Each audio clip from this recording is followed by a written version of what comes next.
Hello fellow cyborgs and welcome to day 2 of my self-imposed middle grade readathon. Today is Monday the 7th, Labor Day, and I thought I would casually spend the day reading as much as I can out of the 2 middle grade books that I am currently in the middle of reading, and those are Island of the Aunts by Eva Ibbotson and then also The Maestro by Tim Wynne-Jones.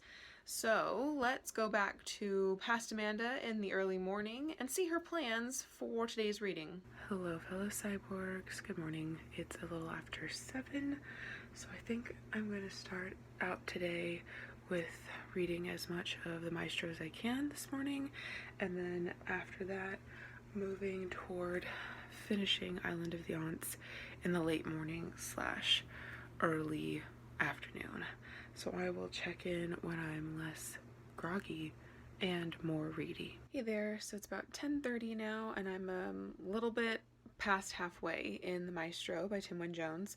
So I did check, and Tim Wynne-Jones is not Indigenous, he's English Canadian, though I just read a chapter where a bully of a person refers to Burl as brownface.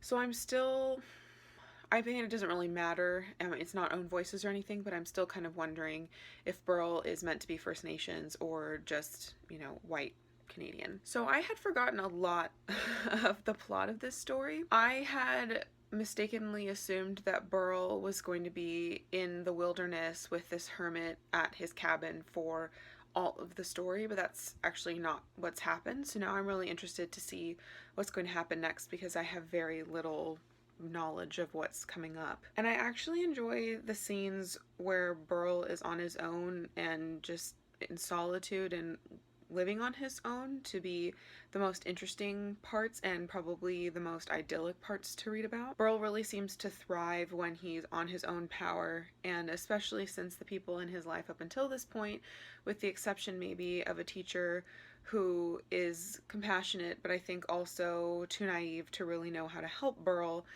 every other adult in his life has failed him or been an active aggressor against him. So I think that teacher's going to pop in again because it doesn't seem like anyone knows that Burl is gone at this point, but his old teacher has been thinking of him, so I'm thinking that she's going to definitely kind of alert his family or something. So I'm going to take a little bit of a reading break now and then come back to Island of the Aunts later this morning or afternoon, and I will update you when I have made some progress there. Okay, so it is now after 4 p.m. in the afternoon, and I just finished Island of the Aunts, and I did not enjoy this as much as I had thought I would and was hoping to, actually. So the most potentially problematic thing of this book is the fact that our two main protagonists, Minette and Fabio, are kidnapped by these aunts who live on this island, and unfortunately the text really doesn't soften that enough for me, in my opinion. I talked about in the last vlog that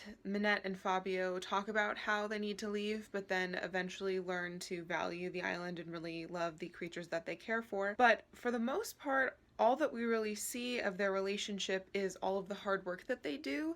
They find it rewarding, but we don't really spend time with them seeing how they've become friends or hearing them talk about how much they love the island and how much they feel like this is their home. And it's not really until the very end where they justify that they weren't kidnapped, they were chosen, and somehow this makes it all better. But I think that there should have been a lot more attention paid to the text to develop not only Minette and Fabio's friendship, but also the fact that they're enjoying their time on the island, and that simply just doesn't happen, which means that the whole kidnapping thing you can't really overlook very easily. Kat's joined us, and apart from that, I think that the things that I really love about Island of the Aunts are the characters of the aunts themselves. They are not stereotypical. You stuck? You happy now? They are not stereotypically feminine women, and they're also older single female protagonists, which often doesn't happen, especially in children's literature, unless they are a widowed grandmother or like the witch in the forest. I also really like the ecological messaging in here and how important our islands are and how important it is to protect them and how much they are at danger. And I also really liked the magical characters, the magical creatures that are explored within the text. However, the things that I don't like are the one-dimensional characters, and I think that this is further why Minette and Fabio's relationship wasn't really explored, because as far as Ibitson's concerned, there are evil characters and there are good characters, and you don't really need to explore them at all. Also, the plots of Ibitson's novels can get a little bit complicated with the bad guys and adventure and stuff happening, and toward the second half of the book there was an awful lot of evil people or bad people getting their way and getting in the way of the story that I wanted to hear, which was just about these kids taking care of magical creatures on this island with these awesome ants. So I think I originally had Island of the Aunts rated at a 4-star, but I think I'm actually going to rate this at more like a 3-star level. There were a lot of things. What? You want up again? You don't know what you want. There were a lot of things I didn't love about it and that I thought was kind of problematic. So I'm going to read before dinner time some more of the Maestro. I have roughly 100 pages left, so we'll see if I get to finish it by the end of the day. I will update you before I go to bed though. Hey there fellow cyborgs, so it is bedtime. I just finished the Maestro and I was amazed at how much I did not remember. I remembered the first third of the book, and then the bulk of what happened in the book I just completely left my mind.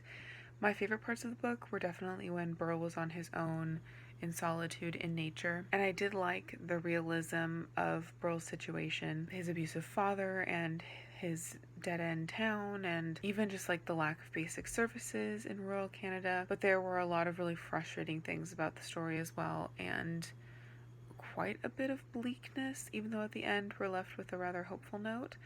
So I originally rated this 4 stars, and I think I'm going to give it 3 this time. But I still think that it is definitely one of my favorite middle grade / YA books. Oh, also, I was looking for details to see if Burl was Indigenous, and I don't think he is. At one point, he hitchhikes and gets a ride from a quote-unquote native guy, so I don't think that if Burl was First Nations, he would refer to someone as being a native guy without a qualifier or something like that. So I'm pretty sure Burl's just supposed to be white. So for as much as that puzzle has been solved. So hopefully later on this week I will continue with my middle grade readathon that is self-imposed whenever I have a day where I can spend most of it reading. But thank you for watching, and until next time, continue to be lovely.